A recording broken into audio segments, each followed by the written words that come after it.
Anugerah dan damai dari Allah Bapa kita dan Tuhan kita Yesus Kristus menyertai saudara-saudari sekalian. Amin. Inilah firman Tuhan dari surat Petrus yang kedua, pasal 1 ayat 16 sampai dengan ayat 21.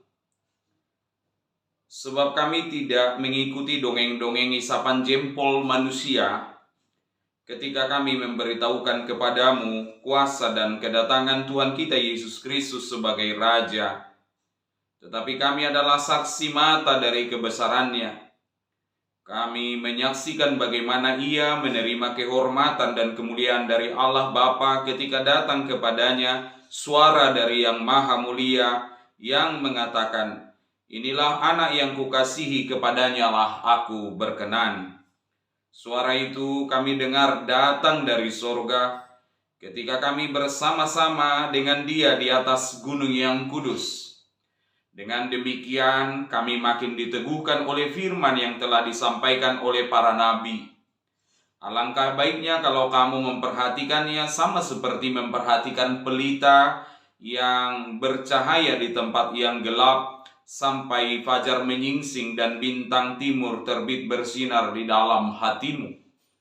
Yang terutama harus kamu ketahui ialah bahwa nubuat-nubuat dalam kitab suci tidak boleh ditafsirkan menurut kehendak sendiri, sebab tidak pernah nubuat dihasilkan oleh kehendak manusia, tetapi oleh dorongan Roh Kudus orang-orang berbicara atas nama Allah. Demikian firman Tuhan. Ibu, bapak, saudara, satu hal yang sangat menarik. Rasul Petrus membuka ayat 16 ini dengan kata tidak. Sebab kami tidak mengikuti dongeng-dongeng isapan jempol manusia. Mengapa kata tidak menjadi begitu penting? Karena hari-hari ini manusia berjatuhan dalam dosa karena kurang mampu mengatakan tidak. Katakanlah, semua orang tahu hamil di luar nikah itu dosa. Semua orang tahu bahwa hamil di luar nikah itu aib. Tapi kenapa ada orang yang masih bisa hamil di luar nikah? Karena kurang mampu, tidak mampu mengatakan tidak. Maka pertama-tama kita belajar bagaimana Petrus menekankan Yesus sebagai Raja Allah yang dimuliakan itu, mulai dari kemampuan mengatakan tidak. Dari sini kita bisa melihat di ayat 16 disebut, sebab kami tidak mengikuti dongeng-dongeng isapan jempol manusia, dongeng-dongeng yang sengaja diciptakan secara licik, seolah-olah benar, tetapi sebenarnya tujuannya menipu. Seolah-olah benar, tapi dia tidak valid. Dan kita bisa melihat di ayat 20, kembali diulangi oleh Rasul Paulus pentingnya mengatakan tidak untuk yang seperti ini. Yang terutama harus kamu ketahui, bahasa yang lain, yang pertama-tama. Jadi kalau ada sebuah urutan, ada sebuah step atau tangga-tangga, kita tidak bisa langsung tangga ketiga kalau tidak mulai dari tangga yang pertama. Apa tangga pertama yang harus kita ketahui dalam mempercaya Yesus Kristus yang dipermuliakan oleh Allah itu? Pertama-tama disebut, harus kamu ketahui, nubuat-nubuat dalam kitab suci tidak boleh ditafsirkan menurut kehendak sendiri. Alasannya apa? Karena tidak pernah nubuat itu dihasilkan oleh kehendak manusia, oleh pikiran manusia. Karena kalau kita lihat disebut di sini, jangan pahami kebenaran itu, firman yang hidup itu dengan pikiran manusia. Karena banyak orang tidak mempercaya Kristus karena menciptakan kebenarannya sendiri. Supaya lebih sederhana, kita kasih sebuah contoh. Ada seorang atlet pemanah yang begitu terkenal menjelajah dan memenangi berbagai pertarungan dunia. Namun pada suatu waktu dia membaca sebuah kisah dari desa pemanah, yang di sebuah desa ini tradisi memanah masih sangat kuat dan menjadi budaya masyarakat lokal. Sehingga atlet pemanah kelas dunia ini datang jauh-jauh ke desa itu dan dia sangat takjub karena semua pohon yang berjejer memasuki pintu gerbang desa sampai ke titik tengah dari desa itu, tiap pohon itu selalu ada anak panah yang menancap persis di lingkaran panah yang paling tengah. Lalu dia berkata kepada pemanah kampung itu, "Kamu pemanah yang luar biasa. Saya sudah memanah ke berbagai negara, saya belum bisa banyak menemukan orang seperti kamu. Sebanyak ini pohon ini, semua anak panah dapat persis menancap di titik yang paling tengah." Pemanah kampung itu berkata, "Maaf Tuan, sebenarnya saya buat dulu panahnya. Saya tancapkan dulu panahnya, baru saya buat lingkarannya." Jadi sebenarnya dia tidak memanah lingkaran, tapi dia membuat panahnya dulu, baru dia buat lingkarannya. Banyak orang yang menciptakan, dibuat dulu kejadiannya, baru diciptakan kebenarannya. Kan banyak orang yang seperti itu. Bukan kebenaran sebenarnya, tapi dia menciptakan sesuatu lalu dijadikanlah itu kebenaran. Dia menciptakan titiknya, entah itu dosa, entah itu isapan jempol belaka, lalu dibuat lingkarannya. Pertama-tama kita harus berani mengatakan tidak. Kebenaran adalah kebenaran. Tidak pernah bisa diciptakan oleh kekuatan, kemampuan, dan kepikiran manusia. Maka pesan Paulus yang kedua dari teks ini adalah kita harus tegas dengan kebenaran itu. Jadi berani mengatakan tidak untuk segala sesuatu penyesatan.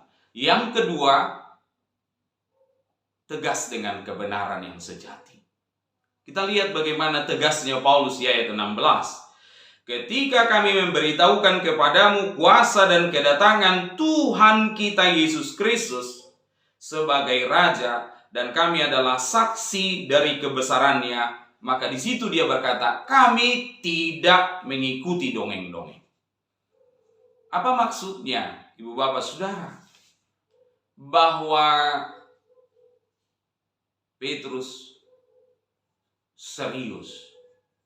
Dia bersungguh-sungguh tegas dengan kesaksiannya. Dia tidak kemudian mencampur adukannya dengan tipuan-tipuan yang diciptakan manusia.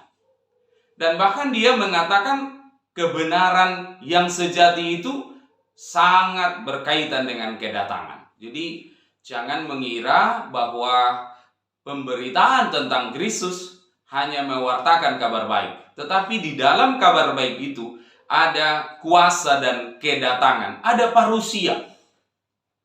Jadi bicara kekristenan tidak cukup hanya bicara Anda menerima berkat, Anda sehat, Anda berbahagia, Anda bersukacita, tapi juga bersiap menyambut kedatangan Kristus. Ada kata kedatangan yang digarisbawahi oleh Paulus dalam ayat 16. Mengapa?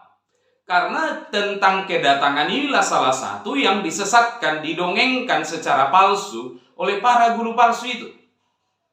Dulu kalau raja datang, semua orang harus menyiapkan mahkota.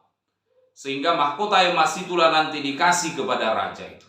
Kalau sempat dikatakan raja mau datang ke tempat kita, maka semua orang harus menyiapkan itu. Maka kalau kita ingat dulu kisahnya si Protogenes, dia harus menyumbangkan 900 keping emas ketika Raja Saitaparnes datang. Segitunya raja dunia. Rakyat yang sibuk, siapin semuanya. Kita dengan Advent menyambut kedatangan Kristus, Kita hanya cukup menyiapkan hati dan jiwa kita. Karena bukan kita yang melayani Raja, tapi Sang Raja itulah yang akan melayani kita. Sehingga dalam hal ini Petrus tidak ikut dongeng-dongeng manusia seperti dongeng-dongeng Protogenes tadi. Walau itu kejadian, tapi Rasul Petrus dengan tegas memastikan bahwa kesaksian mereka, apa yang mereka saksikan pada masa transfigurasi itu adalah sesuatu yang pasti.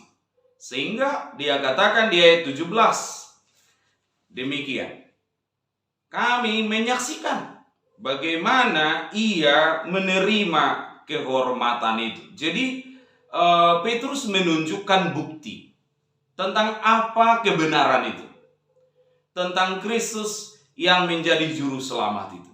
Dia menunjukkan bukti. Bahkan dia katakan Bapa itu memberi kehormatan kepada Yesus. Yesus ditinggikan. Tidak ada dongeng lain tentang itu. Tidak ada dongeng yang bisa mengganggu itu. Yesus ditinggikan. Jadi Yesus itu bukan Tuhan kecil atau setengah Tuhan, bukan. Dia ditinggikan. Dan digambarkan dia benar-benar disayangi. Inilah anak yang kukasihi.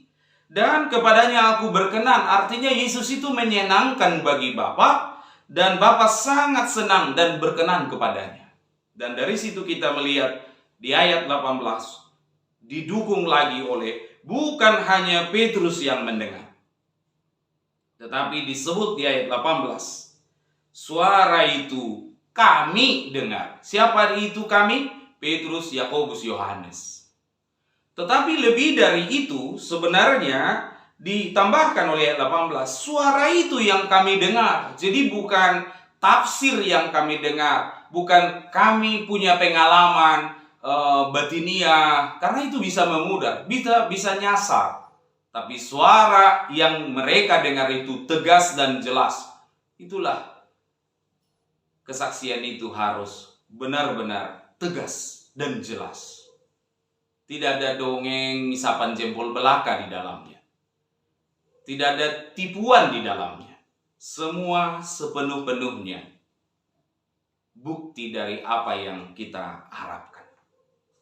Yang terakhir, mari kita lihat masih di ayat 19. Dengan demikian, kami makin diteguhkan.